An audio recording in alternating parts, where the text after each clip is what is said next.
Untuk selanjutnya, baiklah untuk selanjutnya kita lanjutkan dengan kelompok Silvi dan Yulanda. Kepada anggota Silvi dan Yulanda dipersilahkan.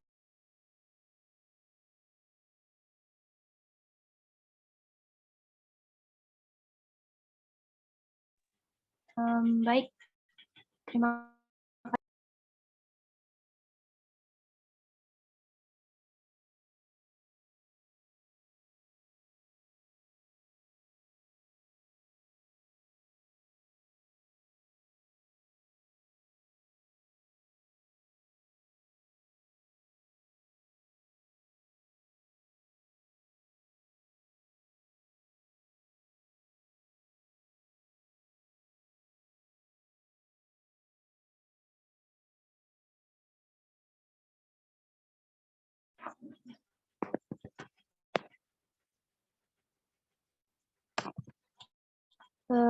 Assalamualaikum warahmatullahi wabarakatuh. Waalaikumsalam warahmatullahi wabarakatuh. Selamat siang, Ibu dan teman-teman semuanya. Izinkan kami dari kelompok 5 pada hari ini akan mempresentasikan mengenai sebuah jurnal yang berjudul Proses Poisson Non-Homogen dan penerapannya pada data banyaknya orang terkonfirmasi positif COVID-19 di Jawa Barat. Jurnal ini ditulis oleh Fiona Priscilla Balkis, Muhammad Herlambang Prakasayuda, dan Budi Nurani Rusjana.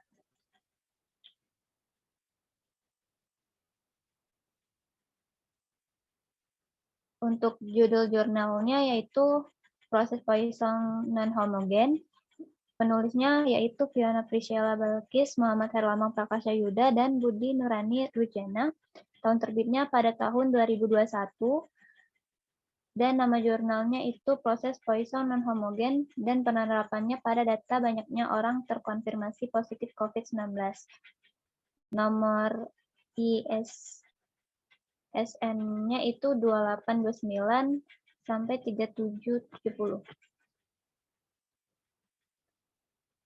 Selanjutnya, hal yang akan kami bahas yaitu ada 3. Yang pertama, ringkasan jurnal. Yang kedua, contoh kasus. Dan yang ketiga, critical review. Masuk ke ringkasan jurnal. Yang pertama itu ada pendahuluan. Pada Maret 2019 telah muncul suatu wabah baru yang dinamakan virus corona dan sekarang telah tersebar di seluruh negara. Menurut Komite Penanganan COVID-19 dan Pemulihan Ekonomi Nasional, Indonesia menempati posisi 18 besar di dunia dengan total kasus orang terkonfirmasi sebanyak 1.736.670 terkonfirmasi, itu lebih dari 2.385 kasus, dan Jawa Barat menempati posisi kedua dari 34 provinsi lainnya. Dengan total kasus orang terinfeksi sebanyak 295.789 atau sekitar 17,1%. Data tersebut menunjukkan bahwa dalam kurung waktu 2 tahun sudah banyak orang yang terkonfirmasi positif COVID-19 setiap harinya. Untuk mengetahui kemungkinan banyaknya orang yang terkonfirmasi di masa mendatang, yaitu dengan menganalisis data.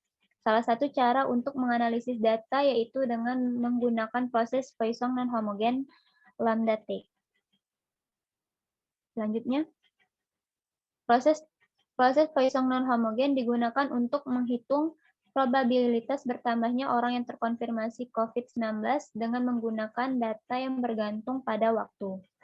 Hal ini bertujuan agar dapat menjadi suatu langkah antisipasi bagi masyarakat untuk tetap waspada terhadap penyebaran virus COVID-19 dan selalu menjaga protokol kesehatan dalam beraktivitas sehari-hari. Selanjutnya, itu metodologi penelitian. Diasumsikan bahwa proses Poisson memiliki peningkatan independen stasioner. Dengan demikian, proses Poisson harus disebut homogen atau proses Poisson yang stasioner. Pada bagian ini, dengan menghilangkan stasioneritas, maka proses Poisson akan generalisasi dengan parameter yang merupakan fungsi waktu T. Definisi 1, yaitu proses menghitung NT dengan T besar sama dengan 0 disebut non-homogen atau proses Poisson non-stasioner dengan fungsi intensitas lambda T jika memenuhi kondisi. Yang pertama itu N0 sama dengan 0. Yang kedua, prosesnya memiliki independent increment atau saling bebas.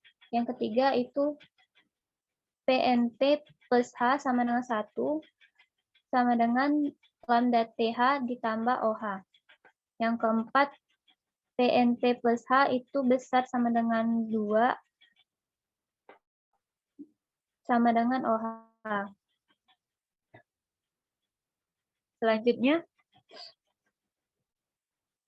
proses Poisson non-homogen mempunyai parameter lambda T yang disebut fungsi intensitas, yakni NT sama dengan integral dengan batas atas T, batas bawah 0 terhadap lambda X dx. Dengan NT adalah mean value function dari proses Poisson non-homogen. Untuk T besar sama dengan 0 dan K besar sama dengan 0 diperoleh PKT sama dengan PNT sama dengan K dengan syarat N0 sama dengan 0 sama dengan MT pangkat K dikali eksponensial berpangkat min MT dibagi K faktorial.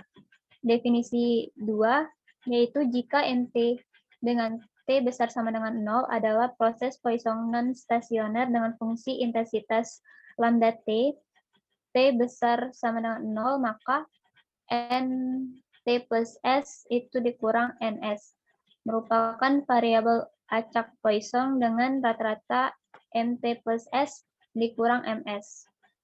Sama dengan NT sama dengan integral dengan batas atas T plus S, batas bawah S terhadap lambda X dx.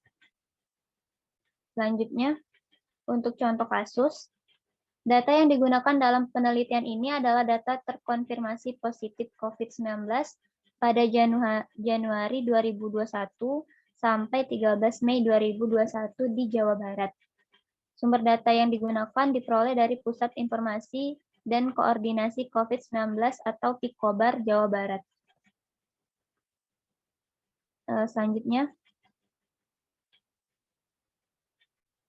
data yang digunakan terdiri dari 120 data dengan rentang interval T besar sama dengan 0, kecil sama dengan 120. Dengan mengambil rentang per 30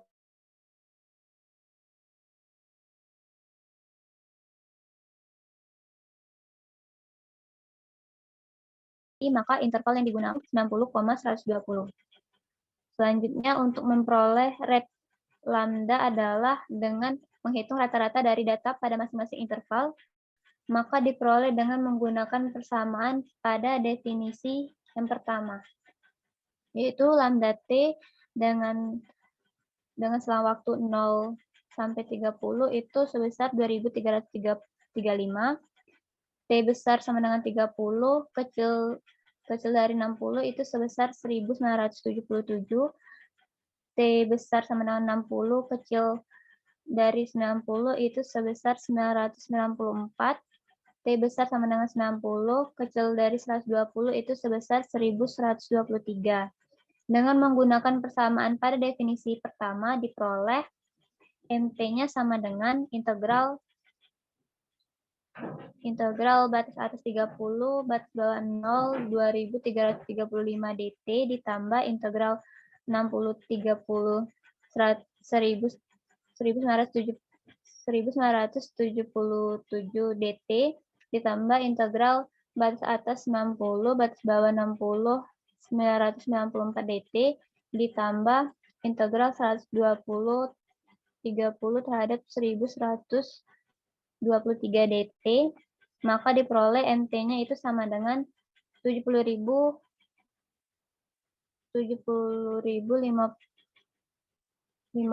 ditambah 59.310 ditambah 29.820 ditambah 33.660 itu sama dengan 192.870. Selanjutnya, proses selanjutnya dengan NT yang tadi kita peroleh itu sama dengan 192.870 akan dicari probabilitas untuk bertambahnya orang yang terkonfirmasi positif COVID-19. Di antaranya sebagai berikut. Tabel probabilitas bertambahnya orang yang terkonfirmasi positif COVID-19 dengan mencari PKT-nya dengan nilai K mulai dari 0 sampai dengan nilai K sebesar NT itu 190.870, diperolehlah PKT-nya itu sebesar 0,5006056. Selanjutnya, kesimpulan, berdasarkan hasil perhitungan probabilitas untuk pertambahan orang yang terkonfirmasi positif COVID-19, diperoleh probabilitas sebesar 0,5%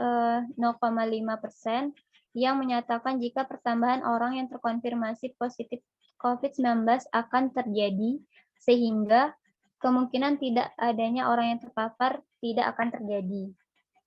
Berdasarkan data lapangan di Jawa Barat dan juga di Indonesia diperoleh selalu ada masyarakat yang terpapar virus COVID-19.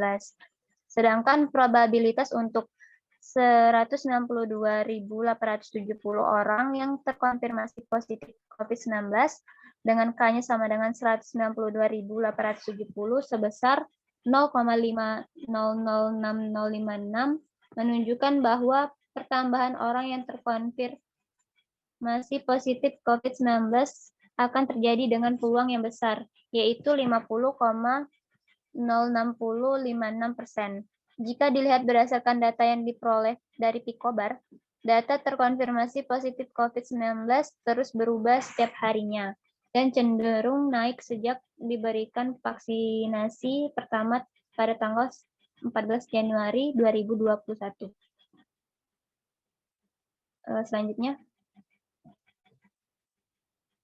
Selanjutnya akan dijelaskan oleh Silvi. Baik, terima kasih Yolanda. Untuk contoh kasus yang kedua, yaitu kami akan menjelaskan tentang uraian deskripsi dari banyaknya kedatangan bus yang interval waktunya digunakan. Di sini adalah kedatangan bus dari bus Tirtosari, yaitu untuk jalur yang pertama di sini adalah jalur 1 melayani bus tujuan Jakarta, Yogyakarta, Magelang, Purwokerto, lintas dari Surabaya, Bandung, dan lintas Sumatera. Loket di sini disediakan satu, yaitu pada loket 1. Pada bagian loket ini diperoleh data yang ditunjukkan pada tabel berikut, yaitu di sini ada dari jalur 1 tersebut, ada 3 hari berturut-turut keberangkatan. Yang pertama, untuk kedatangan bus pada hari Sabtu 10 Desember 2016 itu ada 15 bus dan lama waktu kedatangan yaitu dari jam 7 sampai jam 12 siang. Untuk hari Senin pada tanggal 12 Desember itu ada 9 kedatangan bus dari jam 12 sampai 15. Untuk hari Selasa pada tanggal 13 Desember pada tahun 2016 itu ada 3 kedatangan bus dengan lama kedatangan yaitu 12 dari jam 12 sampai 15. Next. Sedangkan untuk jalur yang kedua yaitu melayani bus dari Klaten, Yogyakarta, Magelang, Purwokerto, Kebumen, dan Purwokerto. Di sini dapat dilihat dari tabel yaitu ada pada hari Sabtu itu ada 6 kedatangan, hari Senin 3 kedatangan, dan hari Selasa adalah 2 kedatangan bus. Next. Untuk jalur 3 yaitu adalah melayani bus dari Boyolali, Salatiga, Mangkang, dan Semarang. Di sini datanya ada 2 kedatangan bus yaitu pada hari Sabtu dan hari Senin. Yaitu ada 3 dan 2 kedatangan bus. Next. Dan jalur yang terakhir adalah jalur 4, yaitu adalah jalur yang melayani bus tujuan Boyolali, Bawen, Wonosobo, Semarang, dan Terboyo.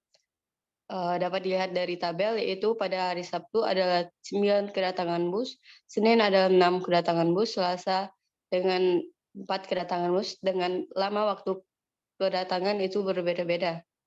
Next.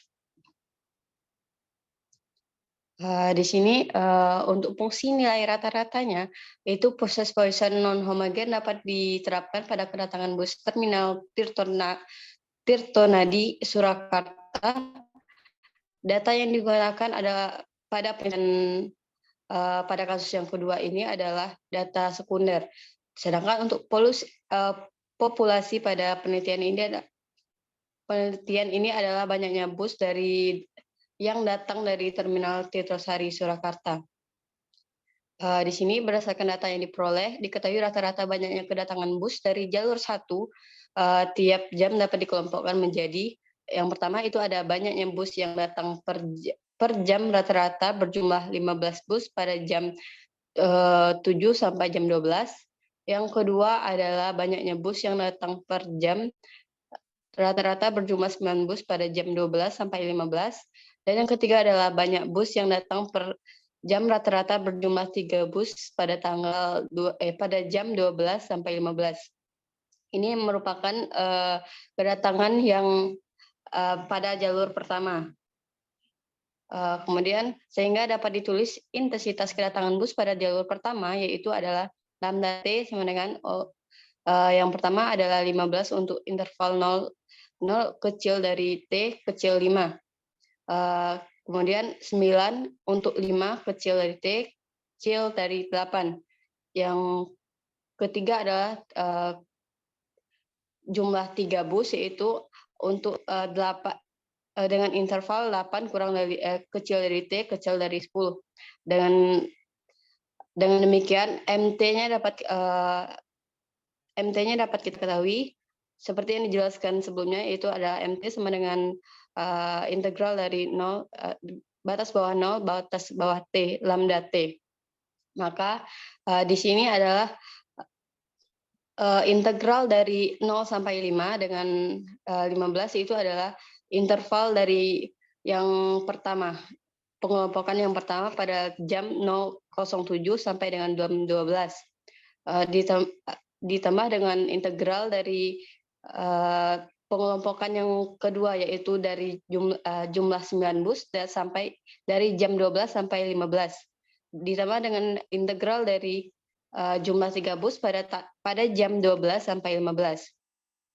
Sehingga kita dapat hasil yaitu adalah 75 ditambah 27 ditambah 26 itu 108. Di sini didapatkan dari integral MT tadi, yaitu integral dari batas bawah 0 sampai 5 dari 15 itu ada 75 dan sebagainya. Next. Untuk jalur yang kedua, yaitu yang pertama itu banyak bus yang datang per jam rata-rata berjumlah 6 bus dari jam 7 sampai 12, itu kan dari interval 0 kecil dari T kecil dari 5. Yang kedua itu banyaknya bus yang datang per jam rata-rata berjumlah 3 bus pada jam 12 sampai 15, yaitu pada saat 5 lebih kecil dari T kecil dari 8. Banyak bus yang datang per jam rata-rata berjumlah 3 bus pada jam 12 sampai 15, yaitu pada saat 8 kecil dari T kecil dari 10. Dengan demikian dapat diperoleh MT-nya itu adalah integral dengan batas bawah 0, batas atas 5, dari 6 itu ada 30. Kemudian dari yang untuk integral ditambah dengan integral 5, batas bawah 5, batas atas 8, integral 3 yaitu 90 dan sebagainya. Jika dijumlahkan akan mendapatkan MT-nya adalah 43. Next. Untuk rata-rata banyaknya kedatangan bus pada jalur ketiga, itu sebenarnya ini pengerjaan sama dengan kedatangan bus jalur pertama dan jalur kedua tadi. Sehingga dengan tersebut MT-nya dapat kita peroleh, yaitu ada 22 dari banyaknya datang per jam rata-rata. Next. Dan berdasarkan data yang untuk jalur yang keempat atau jalur yang terakhir itu sama saja dengan jalur yang pertama 2 dan 3 tadi, sehingga kami mendapatkan hasil dari penelitian dapat mendapatkan hasil MT-nya adalah 57. Sehingga di sini dapat disimpulkan bahwa rata-rata jumlah kedatangan bus setiap hari pada jalur pertama adalah 108 bus. Rata-rata banyaknya kedatangan bus setiap hari pada jalur kedua itu adalah 43 bus. Dan rata-rata banyaknya kedatangan bus tiap hari pada jalur ketiga adalah 22 bus. Dan rata-rata banyaknya kedatangan bus pada jalur keempat adalah 61. Sehingga jalur paling sibuk dari Terminal Tirtosari adalah jalur 1 dengan rata-rata kedatangan bus setiap harinya adalah sebanyak 108. Next. Kemudian untuk critical review-nya, yang pertama itu adalah untuk judulnya. Pada jurnal tersebut sudah sangat jelas dan lengkap karena menggambarkan metode serta nama daerah yang digunakan untuk penelitian. Ini adalah jurnal yang tentang COVID-19 yang dijelaskan oleh rekan saya Yolanda tadi. Untuk abstraknya itu udah sangat lengkap karena mulai dari pendahuluan, metode yang digunakan dan hasil kesimpulan ditulis dengan singkat, padat, dan jelas. Namun pada jurnal ini, pada abstraknya hanya disajikan dalam bahasa Indonesia. Sedangkan untuk kata kuncinya, kata kunci yang digunakan pada abstrak ialah proses Poisson non-homogen ini pada COVID-19, Picobat pada Jawa Barat. Hal tersebut tentunya akan mempermudah seseorang yang ingin mencari referensi dengan topik yang sama sehingga dengan mudah mendapatkan jurnal pada penelitian ini. Next. Untuk pendahuluannya, pendahuluan pada jurnal ini sudah jelas karena menggambarkan alasan kenapa penelitian menggunakan proses Poisson non-homogen dan tujuan si peneliti membuat jurnal ini. Sedangkan untuk metodologi penelitiannya juga sudah sangat jelas karena terdapat beberapa definisi yang digunakan pada proses Poisson non-homogen dan rumus dan persamaan juga ditulis dengan benar dan rapi. Dan untuk review hasil dan pembahasannya itu sumber data yang ditulis dengan lengkap. Namun untuk bagian pembahasan peneliti tidak terlalu menjabarkan proses pencarian kasusnya. Kemudian untuk kesimpulannya, pada kesimpulan dijelaskan hasil penyelesaian kasus pada jurnal dengan lengkap dan singkat. Dan untuk daftar pustaka sudah ditulis sesuai dengan aturan penulisan.